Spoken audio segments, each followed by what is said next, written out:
දෙසැම්බර් 16 වෙනිදා Ethereum crypto market එක කොහොමද අපි අදලා තියෙන levels වල නැත්නම් අපි market එක reverse වෙනමයි කියලා suggest කරන areas වලට කොහොමද react කරේ කියලා බලමු සහ අපි කොහොමද market එක trade කරේ කියලා. ඇත්තටම කියන්න ලොකු level එකක් ඇතුලේ තමයි market එක දවස් පුරාම trade උනේ. ඒ නිසා කලින් දවසේ දන්නවා කලින් දවසේ වීඩියෝ එක බැලුවා නම් ඔයා දන්නවා අපි දෙසැම්බර් 15 වෙනිදා trades 14ක් ගත්තා. මෙද ඇත්තටම අපි 16 වෙනිදා ගන්න පුළුවන් උනේ trades දෙකක් බලන් හිටියා. එක trade එකයි ගන්න පුළුවන් උනේ. ඔයාලට පේනවා දවස පටන් ගත්තේ හරියට මේ නිල් පාට line එක ගාවින්. ඒත් එක්ක මාකට් එකේ කිසිම මේ කියන්නේ මෙන්න මේ level එකෙන් පල්ලයට ආවට පස්සේ මේ level එකේ touch උනේ නැහැ. touch උන්නේ නැතුව ආයි මාකට් එක උඩට move එකක් දුන්නා. ඒ නිසා අපිට entry එකක් ගන්න විදියක් නැහැ. මම බලන් හිටියා මාකට් එක කොහොම හරි level එකක් touch කරයි කියලා. ඔයාලට පේනවා මේ level එකෙන් ලස්සන rejection එකක් දුන්නා. මම කිව්වා වගේ අදත් මම trade කරන්නේ 3 minute chart එකේ. ඔයාලට පේනවා මෙතන මම trade එකක් දාලා බලන් හිටියා. ඒ trade එක execute වුනේ නැහැ. මොකද trade එකේ entry ගන්න මෙන්න මෙතනින්. ඔයාලට පේනවා මේ අන්තිමටම හැදුන්න මේ level එකෙන් reject වුණා. මේ හැදුන bearish candle එක මේ bullish candle එකෙන් ගත්තා. ඒකත් එක්ක මගේ entry මෙතන stop loss එක මෙතනින් තියලා ඉවර වෙලා බලන් හිටියා. මෙතනට market එක ආවේ නැහැ. ආවා හැබැයි ආවේ මෙතන ටප් වෙලා. ඒ නිසා මෙන්න මේ trade එක ගන්න බැරි වුණා. ඒක එතකොට ඊට පස්සේ මම බලන් හිටියා market එක මේ level එකට මොකද කරන්න කියලා.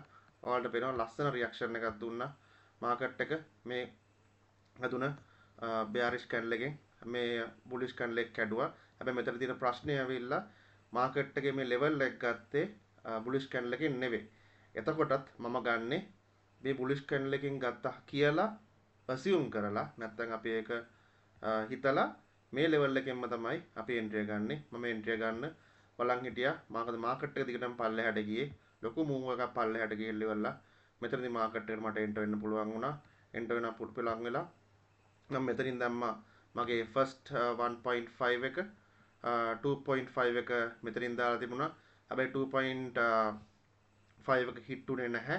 ඔයාලට පේනවා market එක මෙතනදී පල්ලුක move එක පල්ලයට ගිහලා මෙතනින් මගේ entry එක ගත්තා. entry අරගෙන ඇවිල්ලා 1.5 hit වෙලා hit උනත් එක්කම ඔයාලා දන්නවා මම මගේ තියෙන trade එකෙන් 150 close කරනවා. close කරලා මම ඩොලර් 112.5ක් profit එකක් ගත්තා. ඒත් එක්කම මම මගේ stop loss එක break even කරනවා. 0 වලට ගේනවා. ඒක තවදුරටත් මම risk එකක් නැහැ trade එකේ.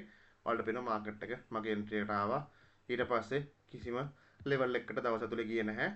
ඊයේ දවස් ඇතුළතම ගන්න plan කරේ trade දෙකයි. එකකින් execute උනේ trade දෙකෙන් එකයි.